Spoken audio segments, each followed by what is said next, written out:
जय हिंद दोस्तों, वंदे मातरम। कल देर रात को जब वीर सावरकर का ट्रेलर देखा, उस ट्रेलर को देखने के बाद में कई सारे सवाल थे जो कि ज़हन में रह गए।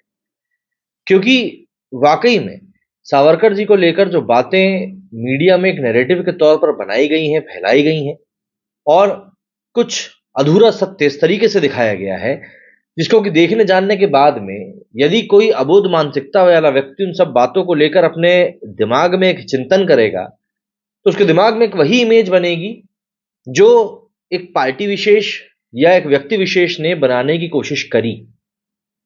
कई सारी बातें ऐसी हैं जो कि सावरकर जी के बारे में हमको बताई नहीं गई।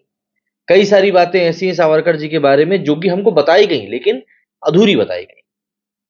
क्या कुछ चीज़ें थी इनके पीछे, क्या कुछ सच्चाई थी इनके पीछे, इन सब चीज़ों के बारे में मैं उम्मीद बस कर सकता हूँ कि रणदीप हुड्डा की जो ये मूवी है ये बात करेगी, जिससे कि बातें क्लियर हों। जिनमें कि एक सवाल एक सबसे अहम ये भी पूछा गया है इस मूवी में कि कांग्रेस के किसी भी नेता को कभी काला पानी की सजा आखिर वाकई में क्यों नहीं हुई? क्यों वो लोग महलों में बैठे रहे? इस तरह की कई सारी बातें हैं, क्योंकि इसके ऊपर लोग तर्क देते हैं कि भाई जेल तो सभी को ही, लेकिन यहाँ पर मैं बात काला पानी की जेल की कर रहा हूँ।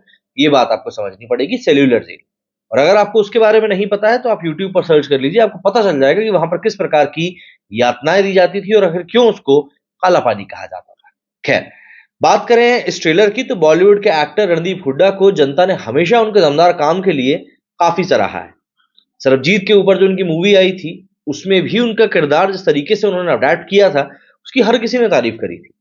उनको हमेशा ही लीक से हटकर फिल्मों के चुनते हुए भी हमने देखा है और उनमें अपनी पूरी जान भी झोंकी है। यहाँ तक कि केसरी मूवी जो आई थी, उसकी उसी टॉपिक के ऊपर रणदीप हुड्डा की भी एक मूवी आ रही थी, लेकिन फिर बाद में अक्षय कुमार की आप जिद कह लें या कुछ भी कह लें, उसके कारण वो कैंसिल हो गई। उसके लिए भी काफी ट्रांसफॉर्मेशन किया था रणदीप ने। अब रणदीप भारत के स्वतंत्रता संग्राम के नायकों में से एक उस नायक की कहानी लेकर आ रहे हैं जिसकी शख्सियत को राजनीति और इतिहास में विवादों का काफी हिस्सा बनाया गया। रणदीप हुड्डा स्टारर स्वतंत्र वीर सावरकर का ट्रेलर कल रिलीज हुआ। इस फिल्म का इंतजार फैंस काफी लंबे समय से कर रहे हैं। फिल्म का टीजर पिछले साल रिलीज किया गया था और उसमें विनायक दामोदर सावरकर के रोल में रणदीप हुड्डा को देखकर जनता काफी इंप्रेस हुई थी। फिल्म टलती गई और अब आखिरकार बड़े पर्दे पर आने के लिए तैयार है। सावरकर के ट्रेलर में रणदीप को देखने के बाद फिल्म देखने के लिए लोगों की एक्साइटमेंट काफी बढ़ जाएगी। कहानी सावरकर फिल्म भारत के स्वतंत्रता संग्राम के नायकों में शामिल वीर सावरकर के जीवन पर बेस्ड है। फिल्म में उनका किरदार निभा रहे हुड्डा ने खुद को इस रोल के लिए जितना ट्रांसफॉर्म किया है, वो बहुत ज्यादा इंप्रेसिव लगता है। पूरा ट्रेलर ही रणदीप के जानदार काम की गवाही दे रहा है और हम सबको ये बात पता है कि भारत को आजादी अहिंसा से मिली है, लेकिन बात बस यही है कि ये वो कहानी नहीं है।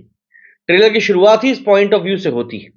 अपनी शानदार एक्टिंग परफॉर्मेंस के लिए हमेशा से जनता के फेवरेट एक्टर्स में से एक रहे रणदीप हुड्डा अब डायरेक्टर की कुर्सी पर बैठने जा रहे हैं।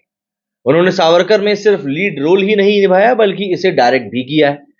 जब ये फिल्म अनाउंस हुई थी तो इसके डायरेक्टर महेश मांजरेकर थे, लेकिन बाद में उन्होंने प्रोजेक्ट छोड़ दिया और इसकी वजह रणदीप से अपना क्रिएटिव डिफरेंस बताया।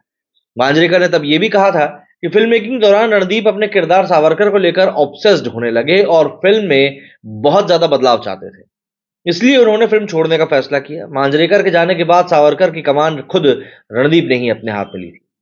पहले ये फिल्म 2023 में रिलीज होनी थी, मगर इसके राइट्स को लेकर रणदीप हुड्डा का प्रोड्यूसर से विवाद हो गया। हुड्डा ने फिल्म के लिए काफी मेहनत करी थी और 1 महीने में 26 किलो वजन कम किया था, मगर ये आरोप लगा कि मेकर्स फिल्म में दिलचस्पी नहीं ले रहे और इसे ठंडे बस्ते में डाल दिया गया, जिसके बाद हुड्डा ने ही फिल्म प्रोड्यूस भी करी। बॉम्बे हाईकोर्ट ने विवाद पर फैसला देते हुए कहा कि सावरकर के रेवेन्यू में 70% हिस्सा हुड्डा का होगा और 30% बाकी के दोनों प्रोड्यूसर्स का।